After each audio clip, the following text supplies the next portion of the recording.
Goeiedag, good day, fellow South Africans and citizens of the world.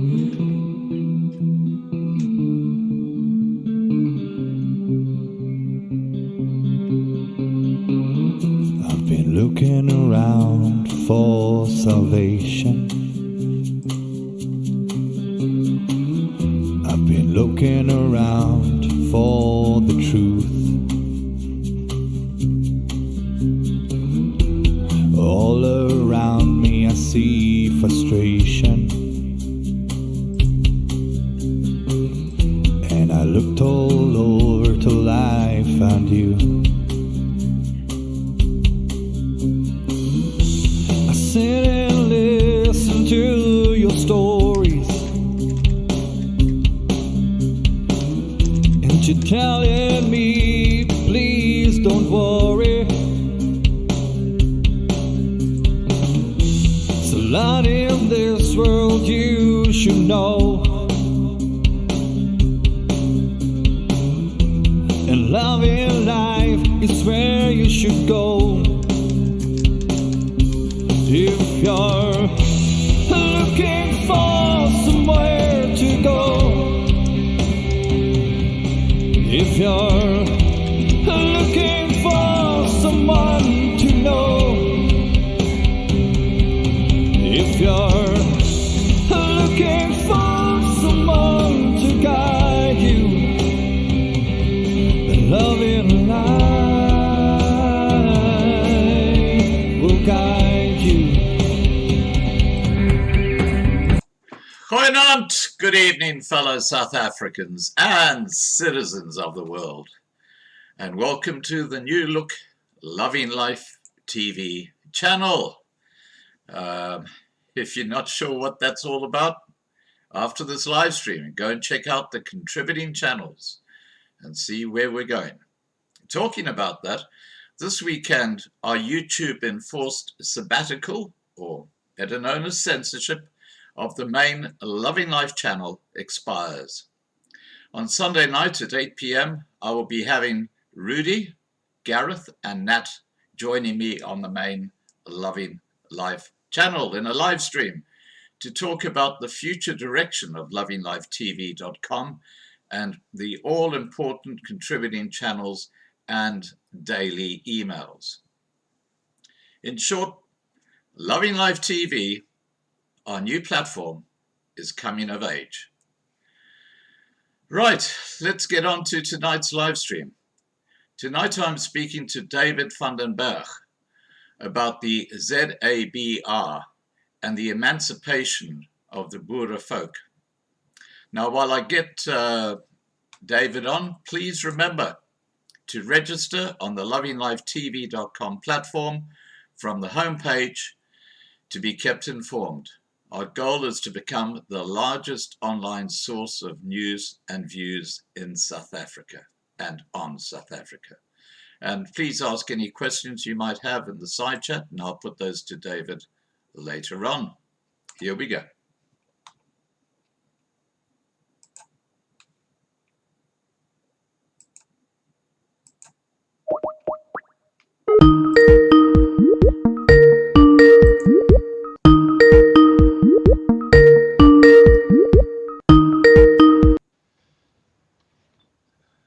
Hi, David. Hi, Scott. Good evening. How are you? Very well, and yourself? Excellent, thank you. Excellent. I just wanted to have a quick word with Marlena in the side chat. Marlena says, Scott, you did not check with me. I've organized a jamming session for Sunday night. Okay. Is there... Well, we'll talk about this later. Okay. All right. Yeah, I was just saying we've got a live stream set up to discuss LLTV or Loving Life TV on Sunday nights. we got a bit of a conflict of interest here. All right, now let's get on to the discussion here, David. You're with an organization called ZABR. Can you tell us what that stands for and a little bit about that organization? Oh, I've lost your audio.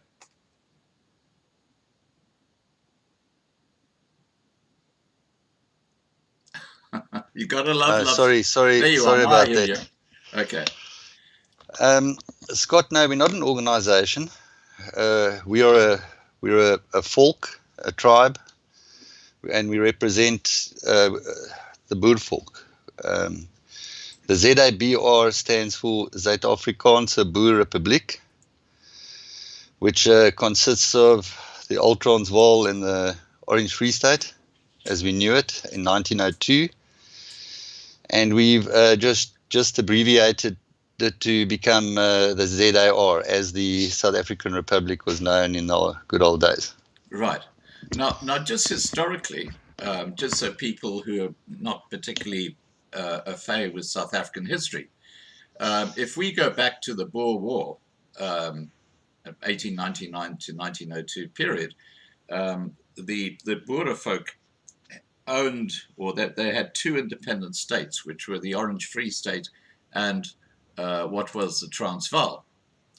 And what happened after the Boer War, the British basically just unilaterally took them away from the Boer folk, and then later on incorporated them into the Union of South Africa. Now, this is where the dispute comes in, isn't it? Because, I mean, basically, those lands were owned by the Boer folk, and there's still some dispute as to the ownership of that territory, isn't there? Well, not according to us, Scott. The New World Order, which came upon us in 1899 and caused the Boer War, they're the ones pushing the narrative today that the ground belongs to someone else. We were sovereign for many years. Our sovereignty was accepted and recognized throughout the world. We are one of the, I think we're the only countries that were ever colonized that weren't decolonized. So, we know our history. It has been debauched by the powers that be. And, we find it necessary now in this time to come out with the truth and tell the people who the Boer folk really is and what happened to us. Right. Well, look, there's absolutely no doubt in my mind that the community that's probably been the most persecuted in Africa are the Boer folk. When you look at historically what happened with the Boer War, what happened before that when they were basically had to leave the Cape because of the British coming into their territory and starting to try and rule over them.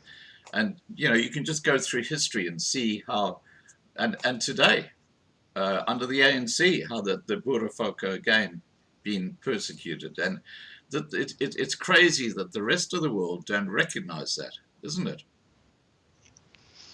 Yes, Scott. Part of our problem is the changing of, or the perception they've created about the word Boer. A lot of people speak about the Boer folk, which basically means a folk of farmers, which we are not.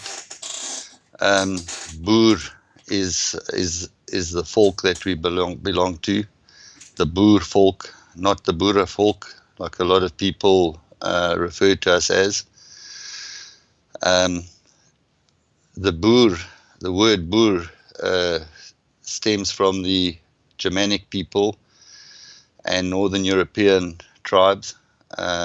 Were known as the Boer people, B-U-H-R, with the glyph on the U. It was the name they were called, the people that inhabited the floodplains and farmed on it were known as the Boer. And just historically as well, the reason most Boers or Boer folk came across to South Africa back then was to escape persecution in their own country because of their religious beliefs. And a lot of people don't know that. Yes, well, it was the Christian Church, the Roman Catholic Church, that burnt 30 million of our mothers and daughters and sisters on burnt him alive.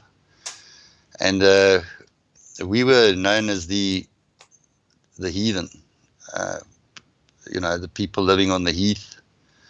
We were the ones that stood up in opposition to the Roman Catholic Church, and hence them referring to us as the heathen. We were chased from Northern Europe towards the south, where we then took the opportunities to escape to both America and to South Africa at various stages. Right. But yes, that was the Roman Catholic Church that was the one persecuting us. Yeah. Now, I touched on the Boer War and the impact that had on the Boer nation in South Africa. Do you just want to expand on that? I mean, it really was a pivotal turning point for what was a very, very strong and conservative community. Yes, thank you, Scott. The Boer people are peace-loving folk that want to live in a symbiosis with nature. That is our nature. We live within nature and look after it in order to be able to survive off it. We found our place in our republics, and we would have been doing what we do up to this day if it wasn't for gold and the mineral wealth discovered at the time it was. And the crown and the powers that be, the very new world order of today that came in and summarily tried to, they created a genocide which took 500,000 of various Commonwealth, 16 different Commonwealth countries, to come in and stand against 50,000 Boers and their alliances. There was about 5,000 helpers that came and fought with us from all around the world. But the Boer couldn't be put under. We were guerrilla warfare. We are guerrilla fighters. We were world renowned for what happened in the Boer War, and we've been under military occupation ever since. The peace treaty of Vereniging was signed on the 31st of May 1902, in which item number 7 specifically specified that we would be getting our republics back, and which never ever happened. Right. Well, there's a couple of things I'd like to just talk about regarding to what you just said.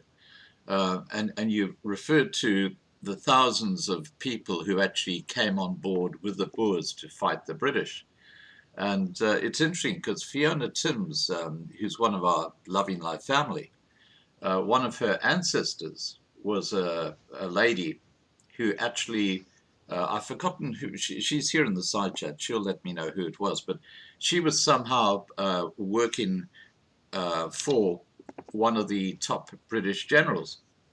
And she used to put little notes out which had hidden writing on them into a pot outside the farmhouse that she was working at. And the Boers used to come and take those notes and find out what the British were up to. But I'm sure Fiona will add to that in the side chat. But it's a fascinating story, the sort of things that went on at that time. And just to concur with what you're saying, for people who don't know this, the British had absolutely no interest in colonizing South Africa. No interest at all until the Hope Diamond was found. And then all of a sudden, they changed the boundaries. They actually claimed that the big hole of Kimberley was actually on the Brickweland west side of the line and not on the Free State side of the line. There was David's Graf, which became the sort of the line in the sand where they said, oh yeah, look, and there's a claim that Davis Craft, which was apparently a pivotal marker, was moved by the British so that Kimberley would be on the Griqua side of the line. And in fact, the British years later compensated the Boers with a large amount of money. I think it was about 30 million pounds or something like that, for basically stealing Kimberley. And then, of course, the reason they stole Kimberley was because of the diamonds. And as you correctly said, they had no interest in the Transvaal until gold was found. And what's interesting with Kimberley is that Cecil Rhodes was funded by none other than the Rothschilds to actually set up what became De Beers. And that's where the New World Order come in, because they've clearly had their fingers all over the history of South Africa, haven't they? Well, right back to the Roman Catholic Church. And, it stays the common thread that goes through many tribes and folks' history. The persecution never stopped after we left Europe and got to the Cape. When we left Europe, it was on condition that we come as free burghers, which means you're a burgher without a land. You're going to find your promised land. And when we got to the Cape, the Dutch were there. We were actually brought to the Cape or asked to come to the Cape because the Dutch couldn't produce the food that they required as a trading station. So, we weren't just, once we got to the Cape, the persecution just started over again in terms of the religious aspects. And, they never stopped pursuing us, even though we moved up to the borders. We were called border Boers for many years because we were always on the periphery of the years to try and stay out of the clutches. The freedom we sought was not only to do what we were created to do in terms of living in symbiosis in nature. We were after the freedom of thinking, in order to reach your potential that the Creator has given all of us. Right. And that we were actually disowned more than 11 times. 11 different republics were expropriated from us. And, excuse me. And so, the persecution hasn't stopped. Even after we got our republics, it was only a matter of time. We were still infiltrated by the Freemasons, mostly in the Free State. So even up till today, where we find ourselves today, the persecution hasn't stopped. And, we find ourselves as a folk in a couple of moves from checkmate. This has taken years and years to fight and survive. But we now need to do something. We need to come together. They say a boer maak 'n plan. Yeah. And there's a serious plan that's needed here, if we're going to survive this onslaught, not just against ourselves, but, a lot of all the tribes are put up against one another and different races. We see it happening before our eyes all over the place. And there's a strategy to it. And the New World Order has carried the strategy out for thousands of years, or more than 1,000 years. Right. Now, look, one of the things that, again, this is for people who are watching this live stream who are not familiar with the Boer folk. The way that they're presented by the media, and I'm talking about especially overseas media, is that they're a dumb group of people. They're racist, et cetera, et cetera, et cetera. And that is so wrong. The Boer people, they're in many ways, David, they remind me of the Amish people in America, because the Amish people have such a strong faith. That's their backbone to their culture. And they have refused to embrace technology and stuff like that. They still use candles in Pennsylvania, and they drive around in horse carts. I've seen them. Extraordinary. They live a completely different life, and the Boer folk pre the Boer War lived a very, very different type of life to, for example, the British who came in to the south. And one of the great pointers of that is you go to any small Boer town in South Africa, and the dominant building is their church, because the church was central to their lives, wasn't it? They had these, what did they call it, where they, on Sundays, he used to come in from all the farms, and he used to have like a get-together, all based around the church. And it was called a nachtmaal, I think. And then they would go back to the farms, and, the church was central to their lives and the way they lived, wasn't it? Yes, Scott, look, first of all, in our well, if we want to go back to when we were the Trek Boer, still looking for our republics, yeah, it was crucial for us to get on with the indigenous people we came across, because we lived side by side with them. So, these stories that are made up, what you find on the internet, it's all been written by the conqueror.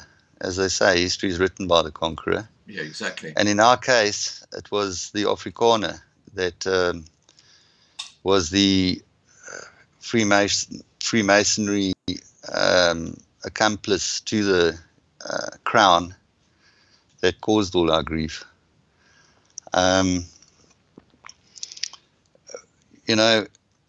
We, as I say, we got on with everyone we came across by following our creation law. The Bible, I think it was in 1780 something, when there was the first census was done through the border Boers, and it was found that only 10% of them, had a Bible and followed the Christian belief. The infiltration of the Freemasonry into the Boer folk on the treks, etc., that happened, the Great Trek, etc., introduced the Bible. Often the Bible was the only book that you could teach your children to read out of. It was the book at the back in which you put you recorded your births and marriages, etc., etc. Yeah. But we adopted certain portions of the Bible. For instance, in the Boer republics, the ZAR, the Roman Catholic Church was banned. So was usury, in terms of the banking system, right, that we used. And gradually, everything to do with the occult is a very gradual change of perception by creating people's perception for them, be it school, church, politics, it all forms part and parcel of the slow change and progression of putting all of us to sleep. All of us in the world today find ourselves waking up to this nightmare we find ourselves in.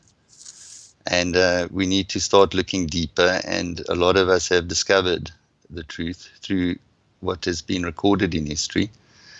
And you need to look past the media and that which has been created by the conqueror in order to create those perceptions that we find we're having today.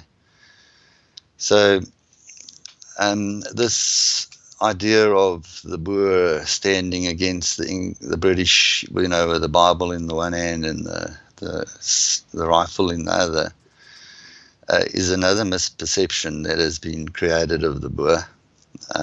Yes, we are a religious tribe, but it was not how they found us.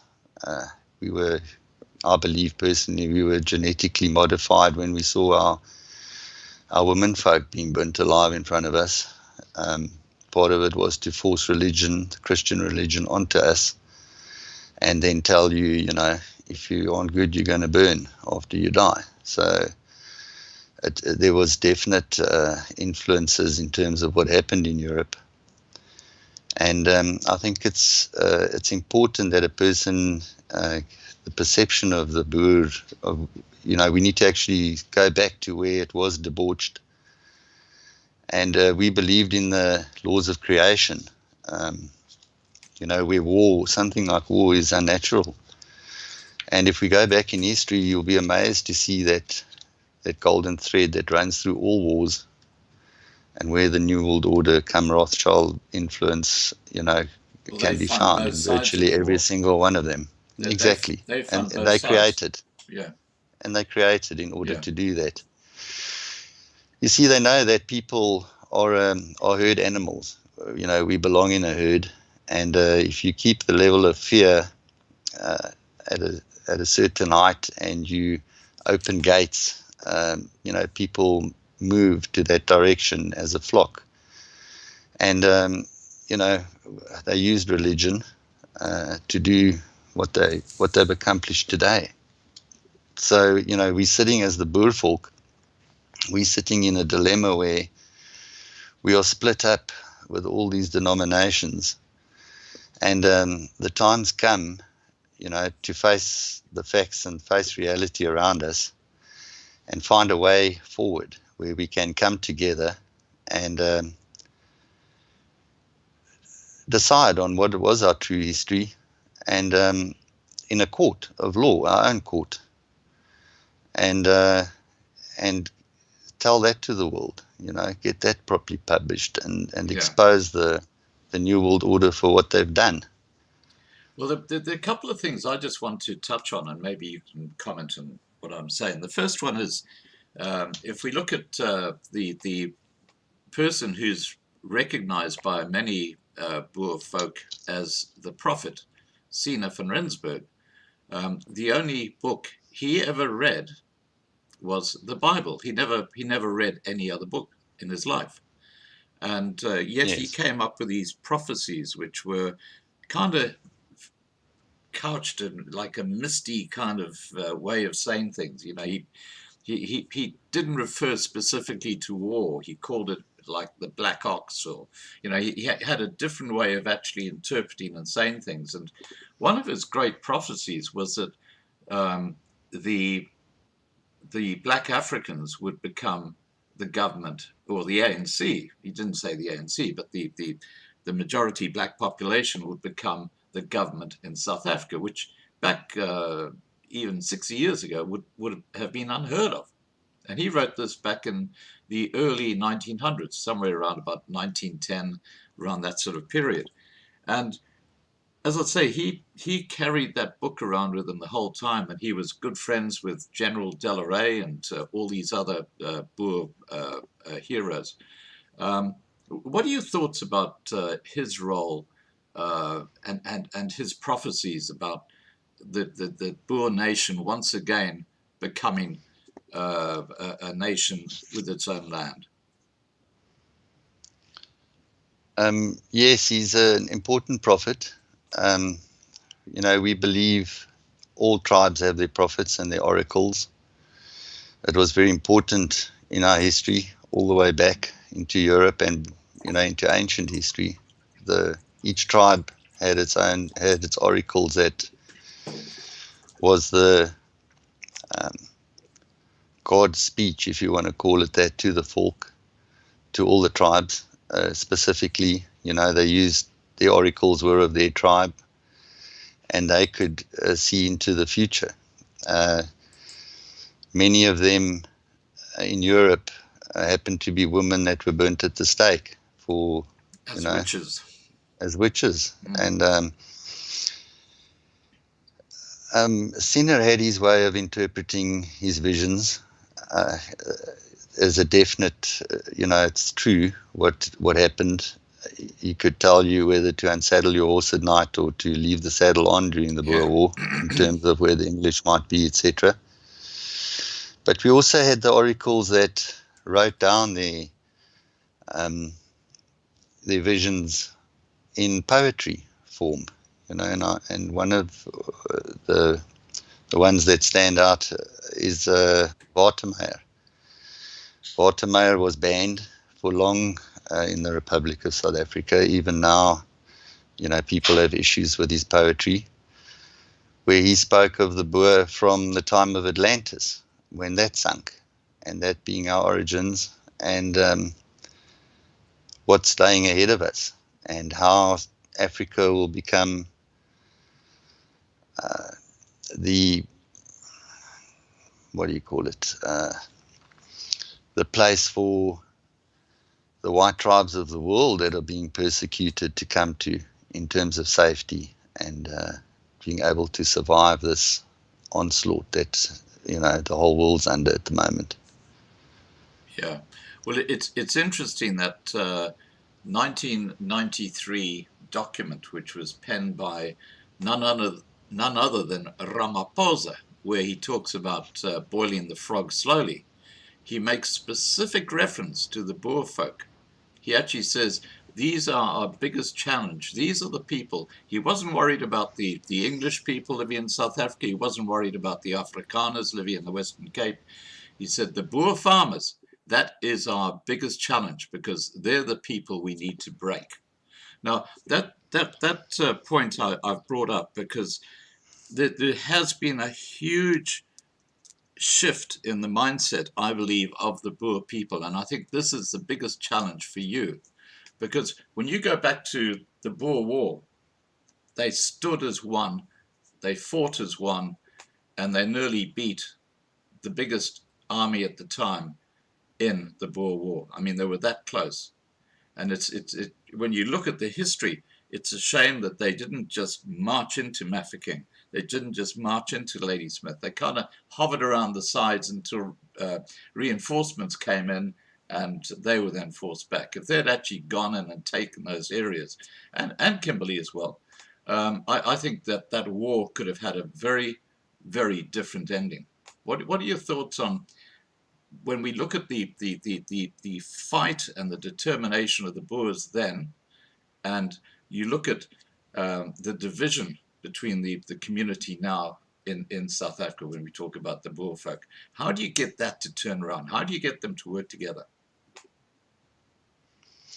Well, Scott, that's the reason why 3 normal Boers came together in lockdown last year, and realized that if something doesn't get done now, to get the Boer people in their house like they had previously, in our Boer republics, you had your volkshuis, which was basically the house that contained all the different functions of a tribe. Now, those 3 people are yourself, Marius Roos, yes, and Thomas. Roos, and Wim-Jan Hendricks. He's our Chief Justice. Right. Marius Roos is our Sheriff. Right. And I was then put into the Commissioner position to run the volkshuis. Now, just talking about Marius, I understand that he's not well, and can you please just pass on our thoughts and prayers for him, because I know that he's battling a bit health-wise. But yeah, if you can just let him know that. Sorry, carry on about the 3 positions. Yeah. No, thanks. Morris is quite well. He has had some complications in the past, but he's up and running. That's great. But thank you for that. I'll pass it on to him. Fantastic. Yes, thank you. So, Scott, basically, the three of us approached SA Judicial Assembly, which stands for Southern African Judicial Assembly. They are the common law jurisdiction of our area, which is Southern Africa. It was formed to cover the SADC area of Southern Africa, knowing that the New World Order is trying to create one country out of it. And they're basically there to represent all the tribes of Southern Africa under common law, so that we're able to empower ourselves. So after the three of us emancipating, with the help of Brother Thomas, the first thing we had to do was, establish our ground, or our area, which was then is the republics, as they were confiscated from us. We had sent notices on the 5th of February this year to the Office of the Judicial Committee of the Privy Council, which is in London, the International Court of Justice in The Hague, Netherlands, as well as the Constitutional Court of South Africa. We handed in the 3 notices to these various councils of what we were claiming: the Declaration of Independence, our Declaration of Joint Sovereignty, our Sovereign Letters Patent, the Settlement Covenant, Notice of Understanding and Claim of Right and Intent, and our Bill of Rights. So we've reinstituted the 2 Boer republics nationally, internationally, according to international law. And as such, we launched we put them together and combined them under the ZABR, which stands for the Zuid-Afrikaanse Boererepublieke. In our documentation, we shortened it by removing the B and just calling it the ZAR. Right.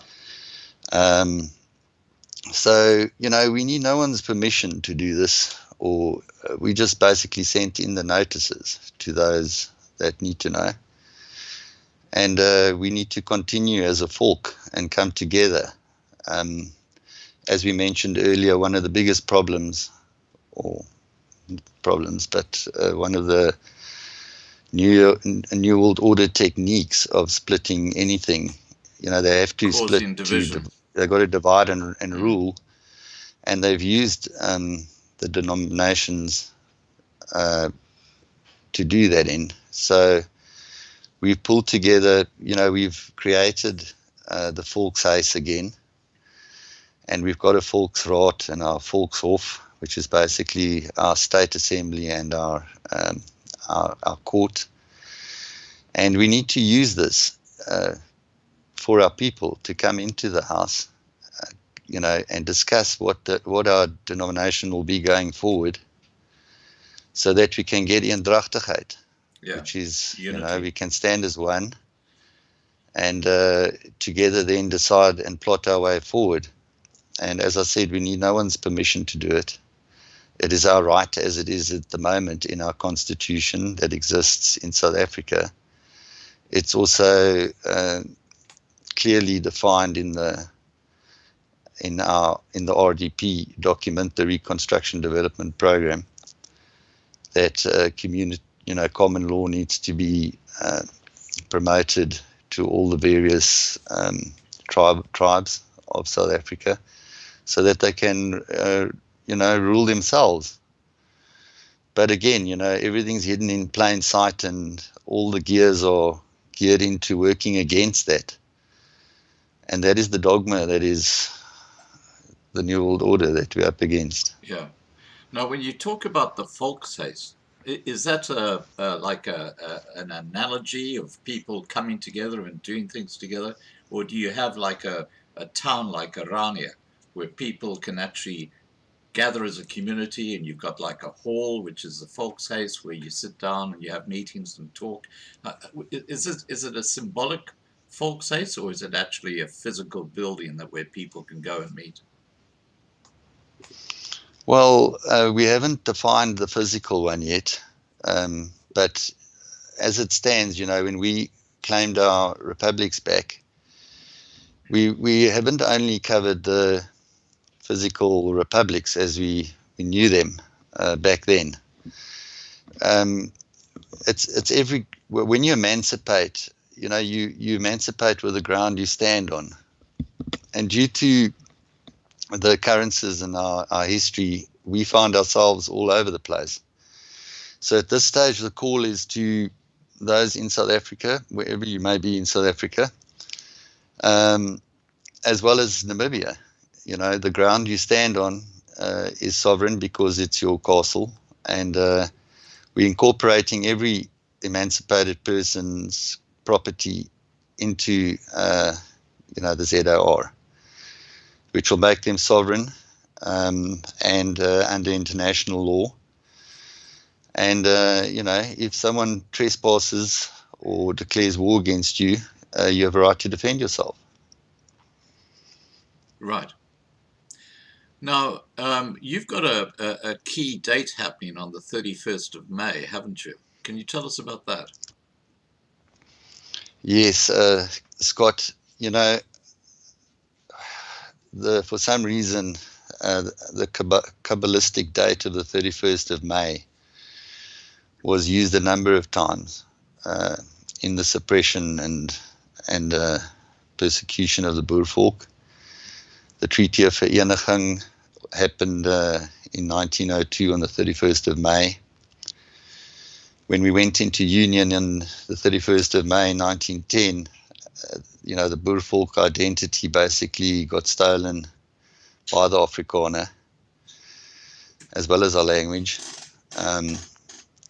The Republic of South Africa was declared on the 31st of May in 1961. So, we feel it appropriate that we get resurrected and reintroduced and put back on the map on the 31st of this month. And thank you for your invite in order to do it on Loving Life. Yeah, thank you for that. You're very welcome. Looking forward to it. Now, you mentioned something that a lot of people don't understand is that the Afrikaner as a community is seen different to the Boer as a community. You actually just said that in what you were saying a moment ago, that the Boer folk are like a different community. A lot of people, it's like a fuzzy area that they think of the Afrikaner being a Boer, but they're not. Can you explain what defines the Afrikaner and what defines the Boer? Scott, Afrikaner means anyone born in Africa. So anyone born on African soil is an Afrikaner. Zulu, Xhosa, anyone.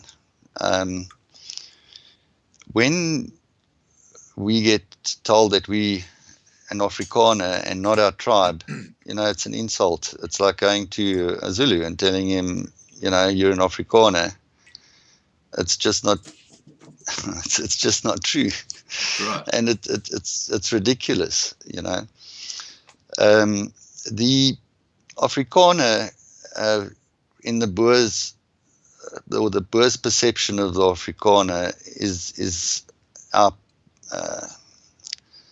the suppressor and the persecutor. 20,000 of them who were in the Cape joined up with the British forces to fight against us. Right. And they were used to burn our farms and slaughter all our livestock and get our children and women into concentration camps, where 30,000 of them died horrific deaths. And they were left behind as the conqueror to keep us under thumb. And hence, I said we're under a military occupation here ever since, because they've never stopped, oppressing us. And majority, them being the majority after the Boer War, and, the years, we lost a third of our children. Yeah. 30,000 is a hell of a lot of your population to cull when you're already such a small folk, So the damage they've done to us is carried by us. We've tried numerous times. We were even withheld from the UN Resolution 1514 of 1961, I think it was, where you would get all the tribes in the world were given the opportunity to shake off the effects of colonialism. And, that, for instance, was withheld from us. Yeah. We were colonized, and we still colonized. Well, the So, thing that's just passed yeah. through my mind is, there really is a parallel here. When we talk about the Holocaust that happened during the Second World War, the equivalent of that happened seriously to the Boer folk during the Boer War. And I'm talking about these concentration camps where the women and children were incarcerated, and many died of disease, hunger, cold. It was absolutely, it was worse than torture, what they put the Boer folk through. And they did that to try and break the will of the remaining Boer men who were still out there fighting and terrorizing the British. That's what that was all about. But the difference is that the Jewish nation was given a piece of land called Israel. Now, the Boer folk have never been given their land back, because let's face it, the claim is that Israel was originally Jewish land, and as a result, Britain then said, okay, we're going to give it through the Balfour Declaration, we're going to give it back to the Jewish nation, and that's what happened. But if you look at the Free State and the Transvaal, which were traditionally Boer states, no one's ever come up with the suggestion that, just like the Jews, the Boers should have their land back, which is a very interesting comparison when you think about it. And one of the guys I'm going to be talking to in a few days' time, his name is Rudy Rousseau, and we've actually got his YouTube channel on lovinglifetv.com as a contributing channel. And for those who want to find out more about the concentration camps that appeared and where all these women and children died, just go to our contributing channels after this live stream, look up Rudy Rousseau in there, and go and have a look at his videos, and you'll see the horrific situation that took place during that time. Now, getting back to this comparison of what happened with Israel and there being no comparison for the Boer folk, isn't there an argument there that the Boers should be given their own land back, whether it be the Free State or the Transvaal or both? I mean, but when you look at what happened with the Holocaust and World War II. Yeah, well, it was even worse. Any Holocaust is terrible, but I mean, it occurred within our own land, our own republics. They came here and did it, and we've never argued for anything less back. We don't need, we weren't asking for another piece of ground. That was our ground. It was sovereign. It was accepted by the world. For you to be sovereign, you need to be given sovereignty. Yeah. In terms of international law, and we had that. And, at the end, today's narrative of we stole the land and this and that, the fact of the matter is, once the Afrikaner Crown Alliance took over the mining operations, etc., in the Transvaal and Free State, there were no other tribes to employ, or they had to import over 10,000 Chinese to come and start the mines and to continue mining, because the black tribes weren't interested in coming for a slave wage. And they first had to be manipulated and perspective changed by the church. Once again, you'll have your missionary or whoever there indoctrinating and working on the Freemason Kabbalistic level. So, our history has been debauched, and as I say, it's time that we set the record straight, and you're not going to get it through the existing system. So we have to do it ourselves. And there's so many groups that are existing in South Africa at the moment that are not what they make out to be. They are sponsored, they're financed by the cabal, and there's strategy involved in keeping the Boers apart. And hence, after the 31st of May, we've said that no one will speak for the Boer folk other than out of our volkshuis, because these groups are propagating the plan of the New World Order in order to create chaos and start a civil war in South Africa. So this is our only chance that we've got. We did what we did in order to avoid violence and conflict, and in order to get the Boer folk together in order to make plans for our folk. If we don't do it now, we, not just ourselves, are gone. We feed half of Africa. Our produce goes up as far as Nigeria. Yeah. And this is going to turn into, the New World Order is going to be using food as a weapon. And we're going to have to make a plan with the tribes around us and all the tribes of the world in order to make a stand for humanity and against tyranny, because this is what it's coming down to. Well, they are talking and the volkshuis is the way to go. Yeah, well, they are talking about the Great Reset, aren't they? With the World Economic Forum, where there's one world government, and you won't earn anything, Exactly. but you will be happy. I'm sure you've heard that famous. Exactly. It's actually on their website. Yeah, no, it's written in plain sight. Everything's there, the agendas and all the rest of it. And their timing. It's there, the national democratic revolution that the ANC is busy, bringing to fruition, which has been on the go ever since the Rainbow Nation was birthed. Nothing stopped. It's going full tilt ahead, and we've already reached a point now where the lockdowns that came and went and are coming again. We've realized just how cruel and radical this New World Order is. Yeah. And from the Boervolk perspective, if we lose one season of farming, if we get shut down to stop planting for just one season, you're going to have chaos. And we're going to have to protect that against this onslaught. Who can afford to stop eating for a year? It takes, if you aren't able to plant your harvest of millies, you can't plant it a couple of months later. You're going to wait an entire year to be able to plant it at the right time again, and then wait for it to go a year before you can harvest it. So just in that example, it gives us the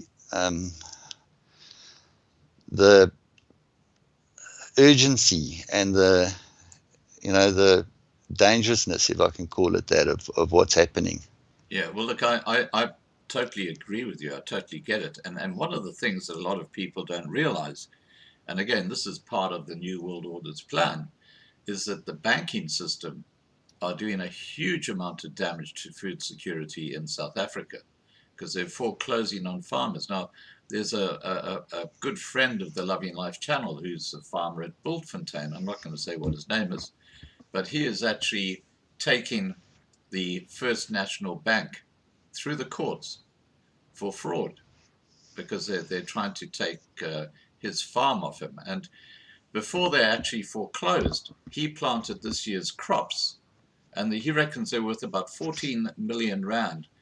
And the bank has now put security guards at his gate so he can't actually bring a vehicle onto the farm because they're now claiming that those crops are no longer his.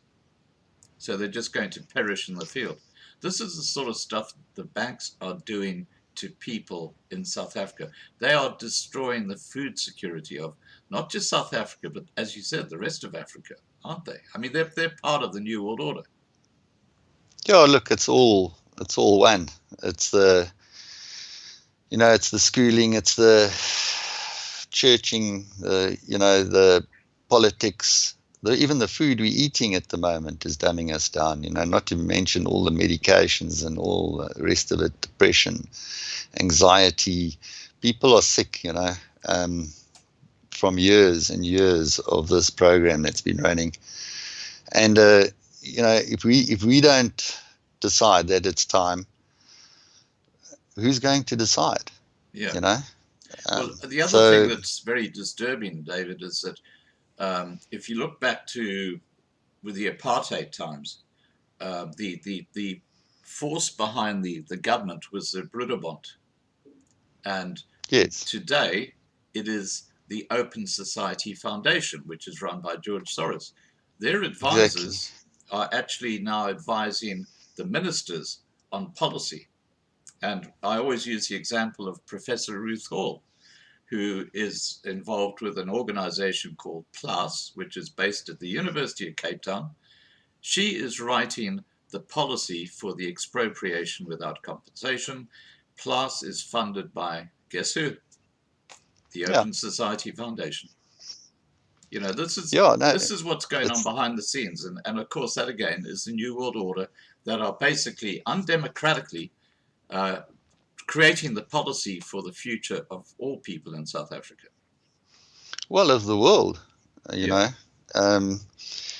If we just look at the handlers, the Crown handlers, Lord Renwick, he was Mugabe's handler, and he was Mandela's handler, and now he's Malema's handler. So that pretty much puts the writing on the wall.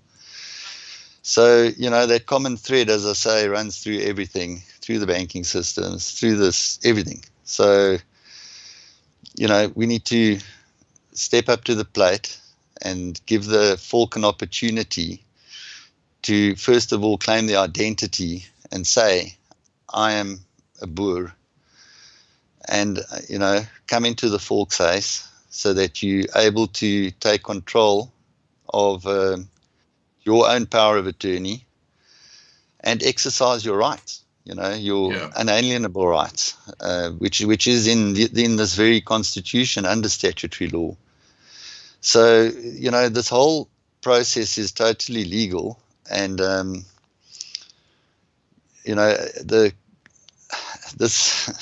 this government's, they've exposed themselves as the criminals that they are, and they've exposed the communistic agenda that they've got. It's the writings on the wall. So, either we're going to sit back and accept it as we have up to now, and I'm not talking just about the Boer folk, I'm talking about all the folk. The Zulus are sitting there. They had never got their sovereign land back. It was taken away by the same powers that be. The Zululand consists of about half of what it should be. Likewise, the Transkei, that was taken away by the same. Piet Retief, by treaty, got a large tract of land in KwaZulu-Natal.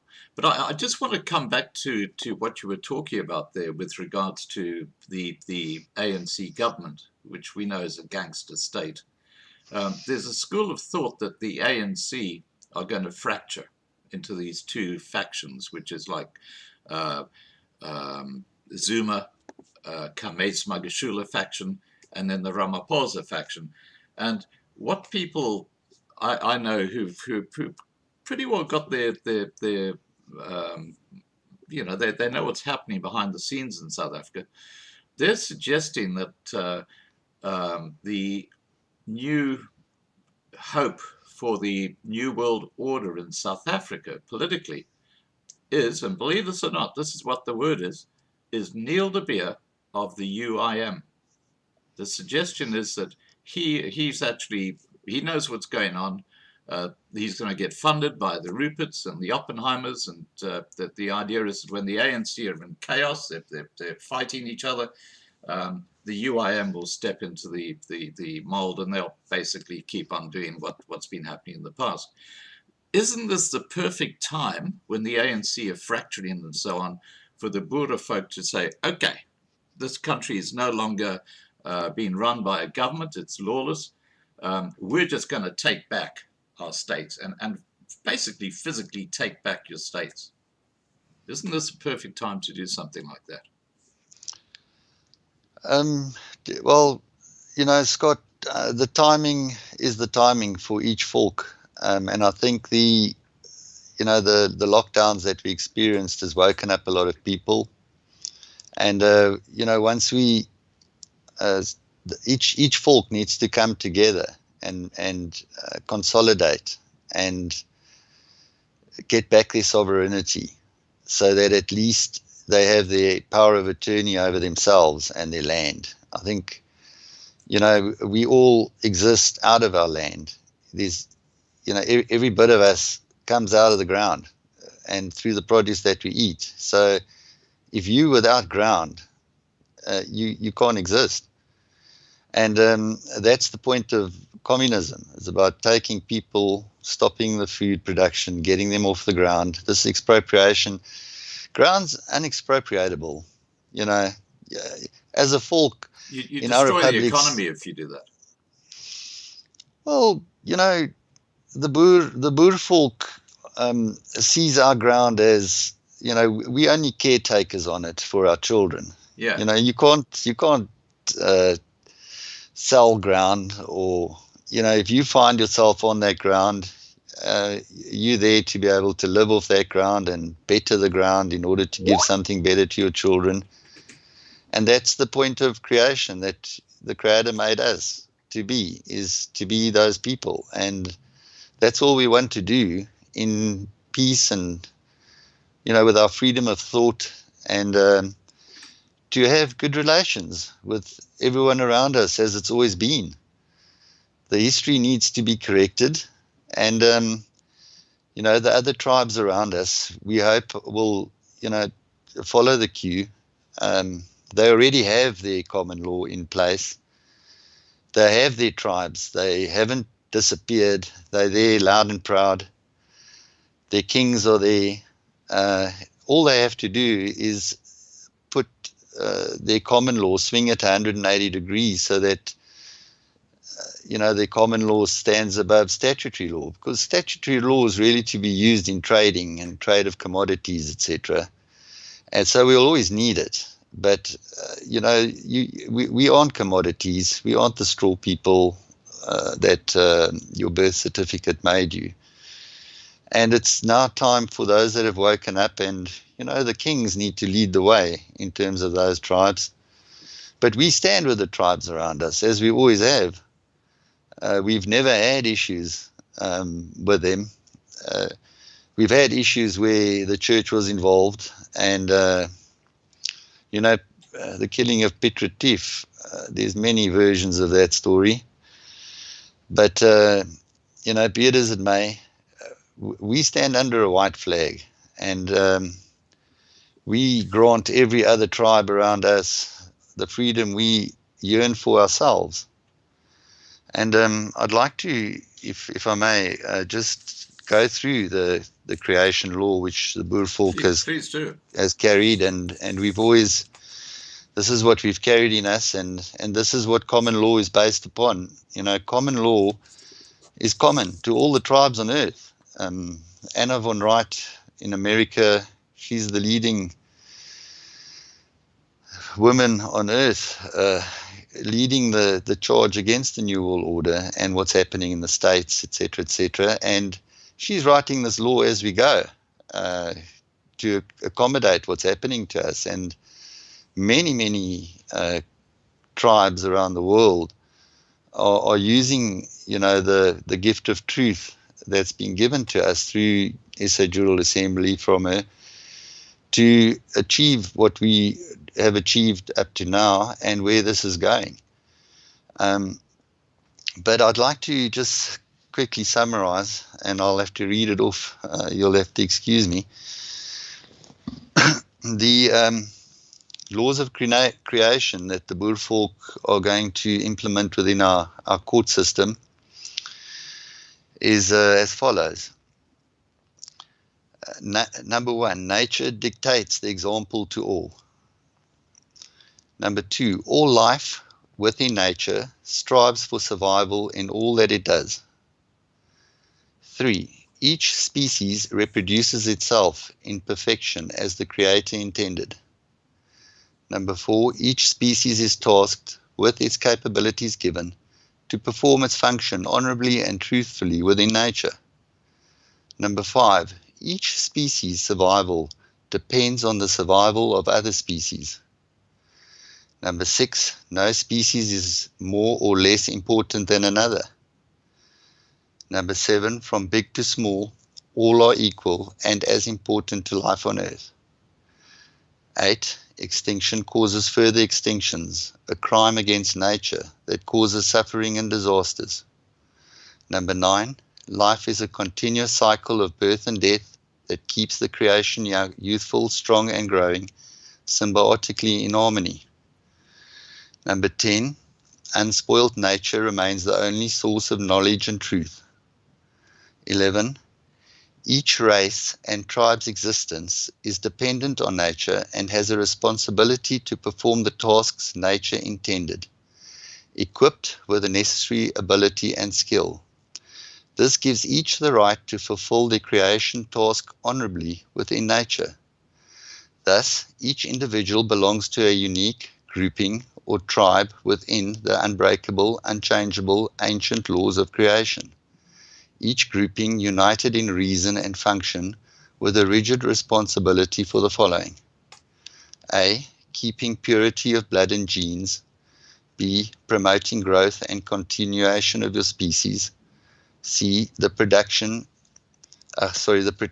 and defense of your species.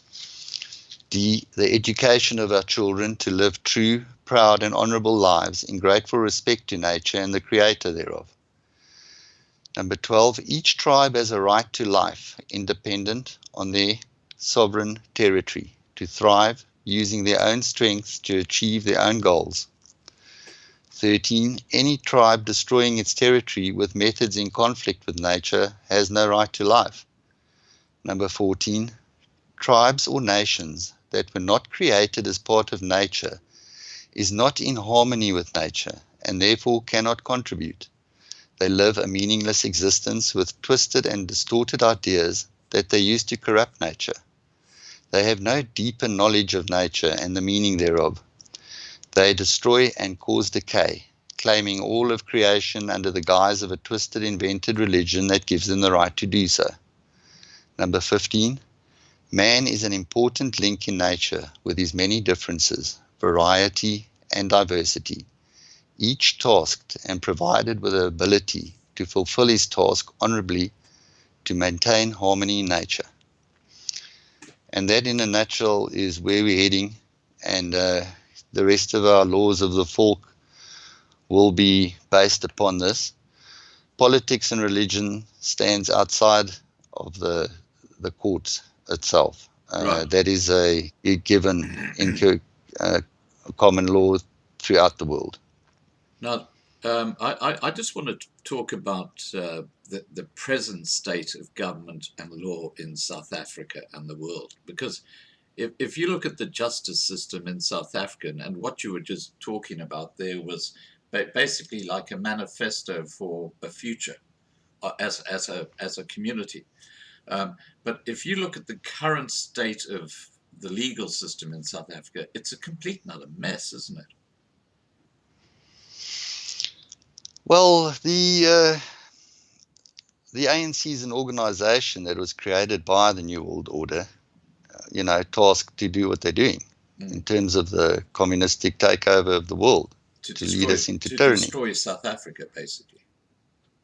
Well, the whole world. These guys, they want to rule the world under a king, and see the rest of us as goyim, basically slaves, cattle. There we go. Yeah, no, I get it. So, okay, we understand the problems. What is the solution? After May the 31st, how do people get involved in the Volkshuis? What are the things they can do to become involved in the rejuvenation of the Boer folk? Well, not just the Boer folk, but all folk needs to emancipate from the system. We don't have a legal government at the moment. There's no representation of any folk that they've got. their communistic ideals are what they are. They're New World Order instructions. And they're nothing more than, the organization tasked to carry it out. So, everyone needs to change their political status. At the moment, you're nothing more than a legal fiction.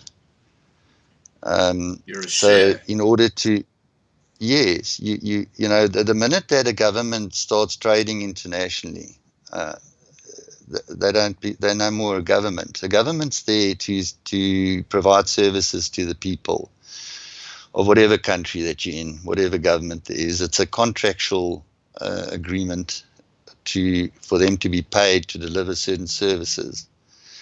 And they've basically, without our knowledge, made us commodities, legal fictions, and they do what they want with it because they have your power of attorney, which you consented to on your birth certificate. So we need to all change, number one, our political status by taking your name off the voters' roll at the Independent Electoral Committee.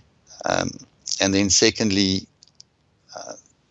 completing your emancipation documents, which is a 7-page document, and basically taking that and posting it to 3 addresses in South Africa, which is the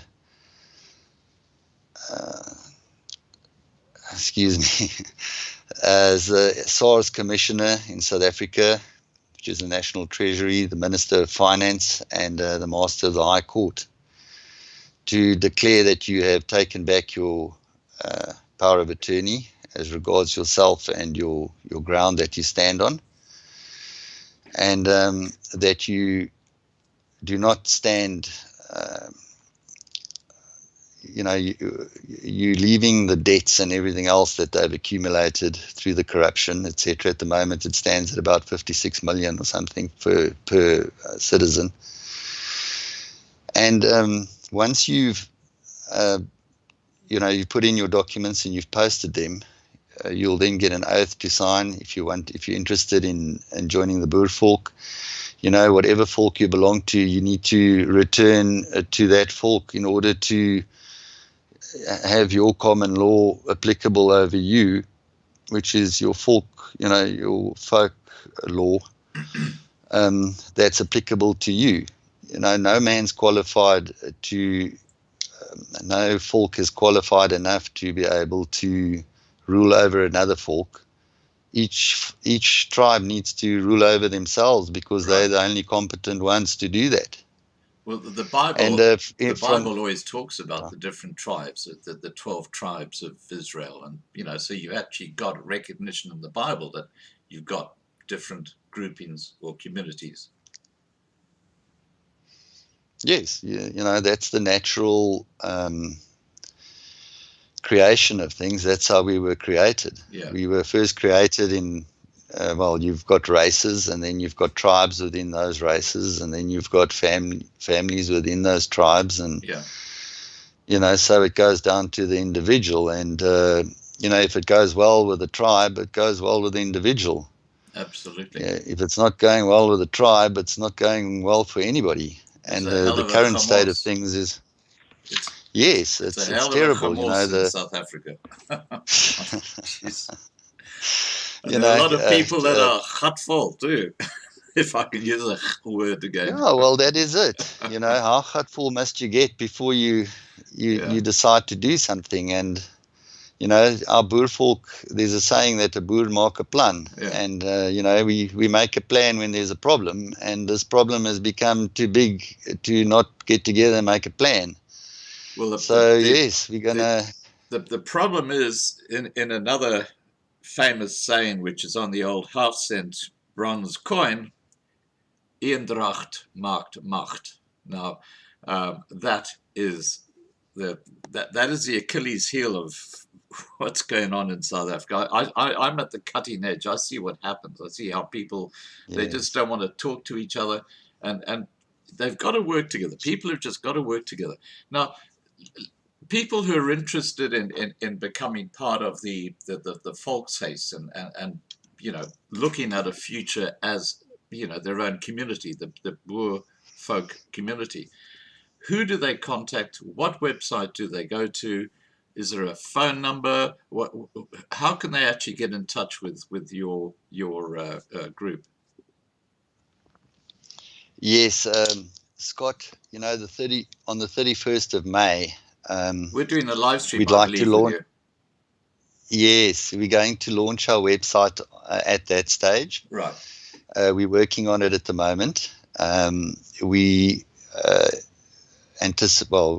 going to give the keys to the Boer folk, where they can, log in on our website and do the emancipation forms online, and have it printed out at their printer, just to be signed and posted. And the instructions, everything will be on there.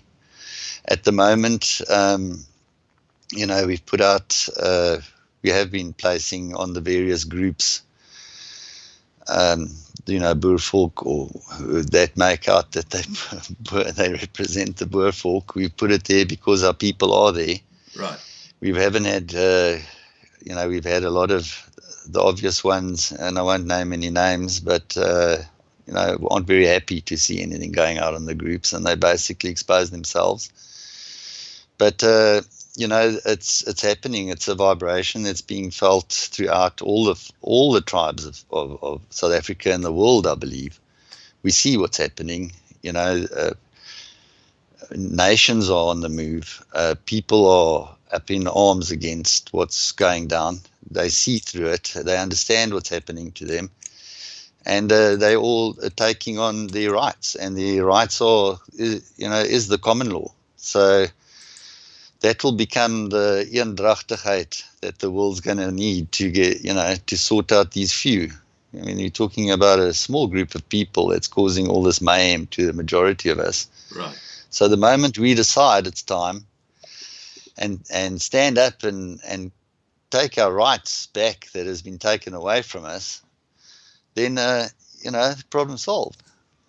Right. But we got to get to our, in order to get to your folk and get your folk to be, everyone's folk needs to become eendrachtig first, and then we can get together for an eendrachtig plan to sort these oaks out. So that's the intention behind everything, and the point of SA General Assembly, I believe. Right. Now, pivotal to this is obviously Brother Thomas, who's involved with the Southern African General Assembly. Can you explain to us the role of that in this new emancipation? Well, basically, SA General Assembly is bringing the gift of truth to all in the southern, as I mentioned earlier, in the SADC area. And the gift of truth is, just what it says. It's the truth, and you need to practice your rights. We're all sitting. We've been so affected. We're and living so, in a fake world, aren't we? Well, that's it. It's a matrix, and nothing's real. Everything's virtual, and the money isn't real. Nothing's real. And the longer you go down this path, the more unreal it's going to become. And, your mind's taken off the ball, or your eyes off the ball. And, this is how they manage to creep up and take away your rights. And bit by bit, you getting sold down the river. Now we way down the river. Everything's been sold. They're basically breaking down the last of it. So yeah, Babylon is crumbling. It's happening. We just need to stand up and claim our rights. I had a very interesting video that I put up on lovinglifetv.com just a few days ago, where the title was "Who Owns You?" And it is very disturbing, because whether it be Microsoft, whether it be Facebook, whether it be Morgan Stanley, whether it be the Bank of America, two prominent investment banks basically run the lot. One called Vanguard, nobody knows who the major shareholders are. Well, we do. It's a Rothschilds. And the other one is BlackRock. Those two organizations, you can literally do a search for the major shareholders in any company, like, as I said, Microsoft, the big ones. And you'll see that these two guys are the major shareholders. And of course, with the media, Reuters, people don't realize that Reuters is actually owned by the Rothschilds. Uh-huh. And the Yeah, Rothschilds, exactly. of course, Reuters put out the news that the rest of the media accept. And of course, it's all tailored to meet their agenda, isn't it? Well, to create your perception of what's going around Yeah, you in this virtual reality nightmare we find ourselves in. yeah, So yeah, it's going. Who owns us? Who owns you? You yeah. own yourself. You need to, It's time we break you know, free, isn't it? yes, and we don't need leaders to do that. The Boervolk have a saying: if you want a leader, look in the mirror, and then there'll be a leader looking back at you. We're not people that follow leaders. That's what made us so special in the Boer War, and that gave us our strength. Was Yeah, you had little commandos. that? Well, yes, but we were I'm all thinking of burgers, and I'm thinking of Deneys Rates in his book, where he talks about the Boer War and how he had these little commandos. Yeah, yes, we don't take well to leaders. yeah, You're given a commission to do a certain job for the Boervolk, and when they're happy and it's done, they decommission you, and you're just a normal burger. yeah, So we don't stand in lines and formations and march around the place and have orders screamed at us, etc., etc. We get together, and we're every tribal system needs to be a republican system. That's our natural government way of governing, where the burghers, the members of the tribe, they the boss, because they're the tribe. Anything else that needs to be done for them is a service rendered and is an administrative position, which you basically hire and fire, depending on the happiness of the folk. So yeah. there's no other way to run a folk. You don't need a democracy. You got one folk, and you look after each other. I have one question for you on this very, very point, and that is that Sina van Rensburg famously talks about, and in these times, the man in the brown suit. Now, what you're saying is that there won't be a man in the brown suit. It'll just be the community working together through the facets. Is that how you see it? Yeah, Sinner's, as you said earlier, his visions were said in a way that you needed to interpret, knowing, if you were a Boer, you could understand what he was talking about, depending on the color of the oxen, etc., etc. Yeah. But, the man in the brown suit will arrive when the man in the brown suit arrives, to sit and wait for something to happen, it smacks of Freemasonry to me. It's something to make you wait and wait and wait for. Yeah. Where each Boer is his own boss. When we, as I said, we follow the folk, and the folk decides what the folk does. Yeah. We don't need someone to lead us where we need to go, because you are your leader. You are the one you've been waiting for. Yeah. So take responsibility, and that's what Republican means. It means responsibility of the people. And this is what we're going to have to do, is get off our butts and do the first, now that we're in checkmate, we need to do something. And it's all happening. It's, we can see that the vibration's right. People are starting to wake up. Yeah. The Boervolk's spirit is stirring again. And we're back, and our flag's flying, and our court's in session already. And we don't need anyone's permission to ask for it, because it was stolen by a bunch of criminals. And they've done that to the other tribes around us, the legitimate ones. Yeah. So we're going to get together and we're going to stand up for our rights and we're going to exercise our rights. Right. End of story. Marlena's just said in the side chat, we have a scheduled stream with David on the 31st of May. So that's the day that you're launching this. I'm looking forward to that. And hopefully we'll get Marius and Thomas and Uam Jan, is it? The other guy on as well. Yes. Yes. Even if it takes me training them up here in George and the Cape around the Wi-Fi and cancelling everything for the week if necessary, but we will be on board. And I apologize for having put it off previously, but it just wasn't the right time. But that's thank fine. you for this opportunity, Scott. We'll certainly publicise the upcoming launch of the emancipation of the Boer folk. Now, Bruce Basters has asked a question which I think is very, very relevant, because I have to tell you that in some circles I'm known as an Anglo-Boer, because I stand up for the Boer folk. So people say, well, you're actually a Boer, you're not an Englishman. And Bruce has said on this line, he says, can David tell us who will be able to belong to the Boer folk? Are Afrikaners excluded? Are English excluded? No, not at all. Our Boer roots stems from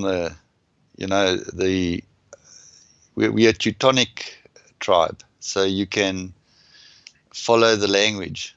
The language is what connects us. We're a white tribe. We come from Europe. The Celts, even the Scots, the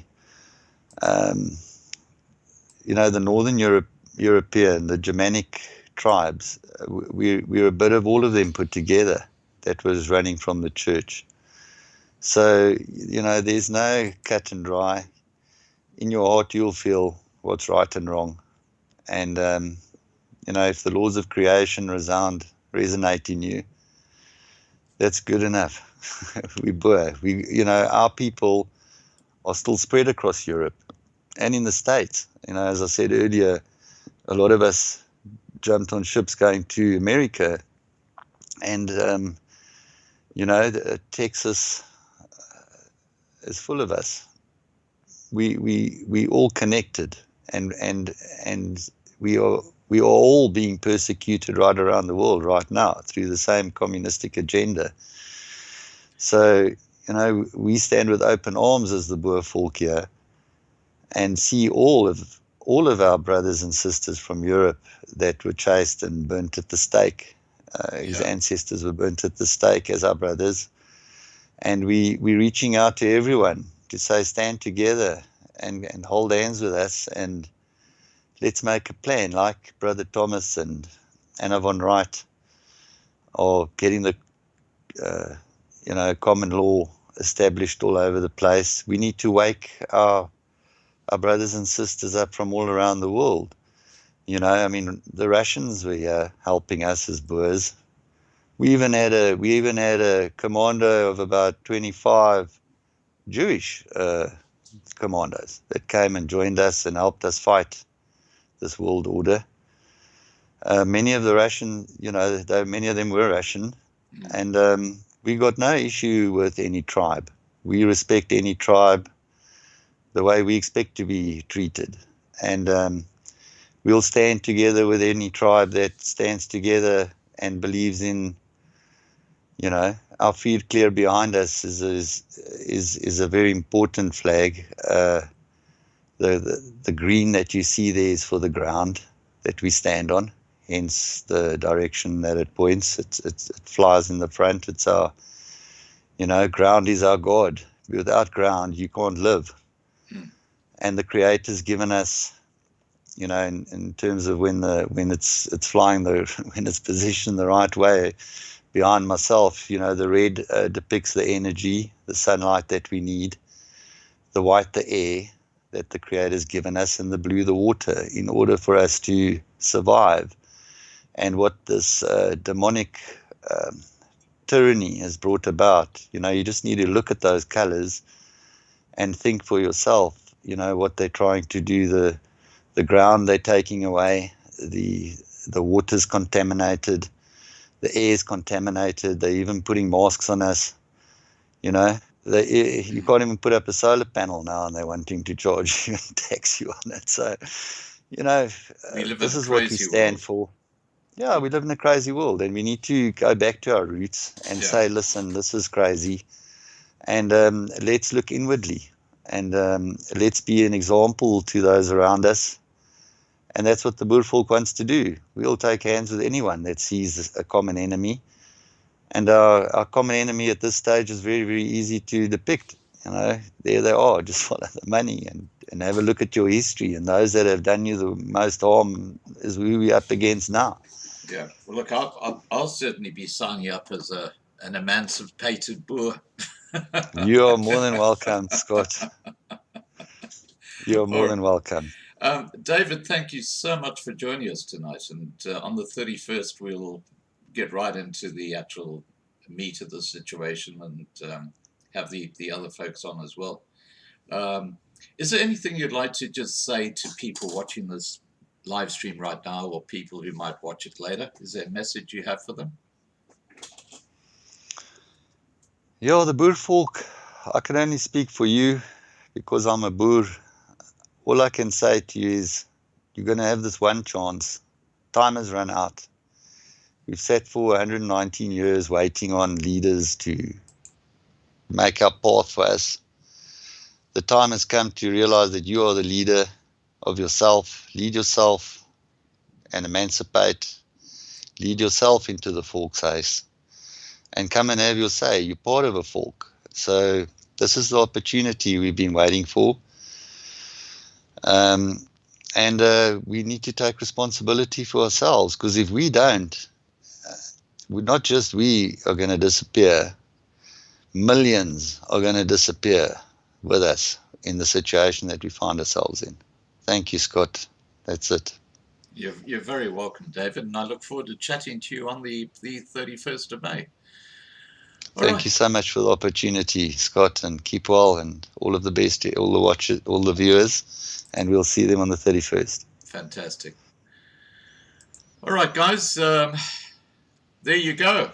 What an exciting month we're going to have. We've got David and the rest of the team coming on live to talk about the emancipation of the Boer folk, and that doesn't just apply to the Boer folk. You can be English or Afrikaans, or as long as you have the same vision, which is really what we're talking about here, is that same cultural direction, and that's important for any unity within any community.